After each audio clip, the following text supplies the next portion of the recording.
TVK అధినేత నటుడు విజయ్ నేడు మరోసారి సీబీఐ ముందు హాజరు కానున్నారు. సీబీఐ ఇప్పటికే టీవీకే ప్రధాన కార్యదర్శి బుస్సీ ఆనంద్, ఎన్నికల నిర్వహణ విభాగం ప్రధాన కార్యదర్శి అధవ్ అర్జున్ సహా పలువురు ముఖ్య నేతలను విచారించింది. వాళ్ళిచ్చిన సమాచారం ఆధారంగా విజయ్ను ప్రశ్నించాలని నిర్ణయించింది. ఈ కేసులో జనవరి 12న దాదాపు 6 గంటల పాటు విజయ్ని విచారించింది కేంద్ర దర్యాప్తు సంస్థ. కరూర్ సభ ఏర్పాట్లు ఎవరు చేశారు, భద్రతా చర్యలపై ముందస్తు సమాచారం ఉందా, సభాస్థలికి ఎందుకు ఆలస్యంగా వచ్చారు వంటి కీలక ప్రశ్నలు అడిగినట్లు సమాచారం. పొంగల్ తర్వాత మరోసారి నోటీసులు జారీ చేసి రెండో దశ విచారణకు పిలిచారు. ఈ ఘటనలో బాధ్యులను గుర్తించే పనిలో దర్యాప్తు సంస్థ వేగం పెంచింది.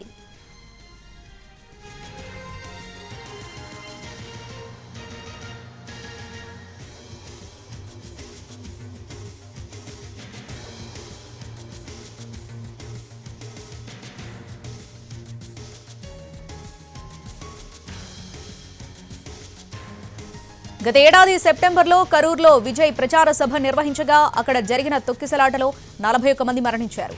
ఈ ఘటనపై దర్యాప్తు చేస్తున్న సీబీఐ పలువురు టీవీకే నేతలను విచారించింది.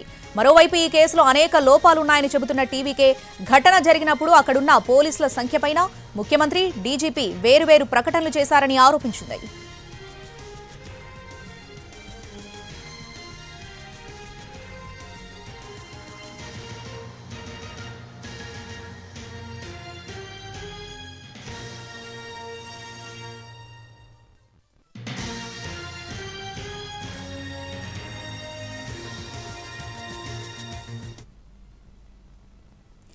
టీవీకే అధినేత నటుడు విజయ్ నేడు మరోసారి సీబీఐ ముందు హాజరు కానున్నారు. సీబీఐ ఇప్పటికే టీవీకే ప్రధాన కార్యదర్శి బుస్సీ ఆనంద్, ఎన్నికల నిర్వహణ విభాగం ప్రధాన కార్యదర్శి అధవ్ అర్జున్ సహా పలువురు ముఖ్య నేతలను విచారించింది. వాళ్ళిచ్చిన సమాచారం ఆధారంగా విజయ్ను ప్రశ్నించాలని నిర్ణయించింది. ఇక ఈ కేసులో జనవరి 12న దాదాపు 6 గంటల పాటు విజయ్ని విచారించింది కేంద్ర దర్యాప్తు సంస్థ. కరూర్ సభ ఏర్పాట్లు ఎవరు చేశారు, భద్రతా చర్యలపై ముందస్తు సమాచారం ఉందా, సభాస్థలికి ఎందుకు ఆలస్యంగా వచ్చారు వంటి కీలక ప్రశ్నలు అడిగినట్లు సమాచారం. పొంగల్ తర్వాత మరోసారి నోటీసులు జారీ చేసి రెండో దశ విచారణకు పిలిచారు. ఈ ఘటనలో బాధ్యులను గుర్తించే పనిలో దర్యాప్తు సంస్థ వేగం పెంచింది. గత ఏడాది సెప్టెంబర్లో కరూర్లో విజయ్ ప్రచార సభ నిర్వహించగా అక్కడ జరిగిన తొక్కిసలాటలో 41 మంది మరణించారు. ఈ ఘటనపై దర్యాప్తు చేస్తున్న సీబీఐ పలువురు టీవీకే నేతలను విచారించింది.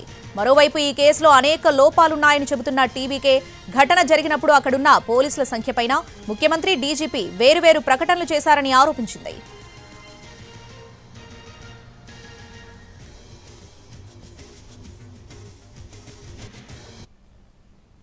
టీవీకే అధినేత నటుడు విజయ్ నేడు మరోసారి సీబీఐ ముందు హాజరు కానున్నారు. దీనికి సంబంధించి పూర్తి అప్డేట్స్ మా ప్రతినిధి ఢిల్లీ నుంచి రాజు లైవ్ లో అందిస్తారు. రాజు, రెండో దశ విచారణ ఎలా ఉండబోతుంది, ఎటువంటి ప్రశ్నలు అడిగే అవకాశం ఉంది, డీటెయిల్స్ ఏంటి?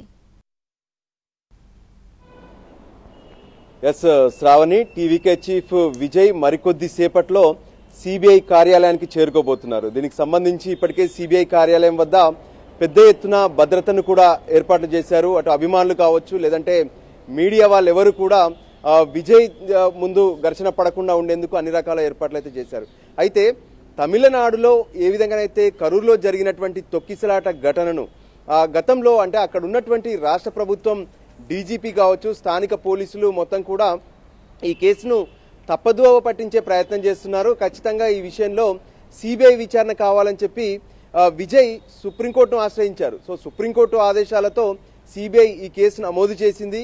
ప్రస్తుతం విచారణ కూడా కొనసాగుతుంది. అయితే గత వారమే అంటే జనవరి 12వ తేదీన విజయ్ను 7 గంటల పాటు సిబిఐ విచారణ జరిపింది. ఈరోజు మరోసారి విచారణ జరపబోతున్నారు.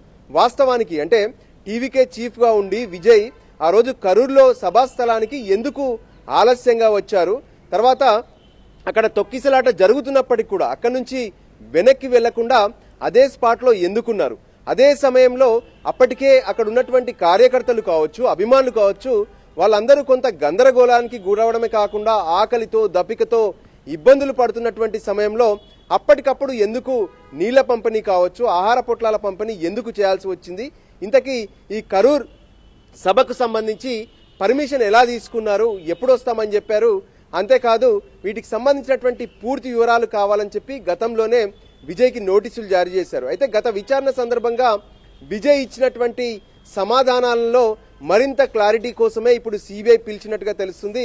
అయితే విజయ్ మాత్రం కొన్ని విషయాలను అక్కడ ఉన్నటువంటి పోలీసులపైకి ఆరోపిస్తున్నారు. అంటే మేము పూర్తి స్థాయిలో ఏ విధంగానైతే ఒక సభ కోసం అనుమతులు తీసుకుంటామో అదే రకంగా అనుమతులు తీసుకున్నాము. కానీ కావాలనే పోలీసులు కొంత నిర్లక్ష్యం వహించారు. దానివల్లే ఈ తొక్కిసలాట జరిగిందని చెప్తున్నారు.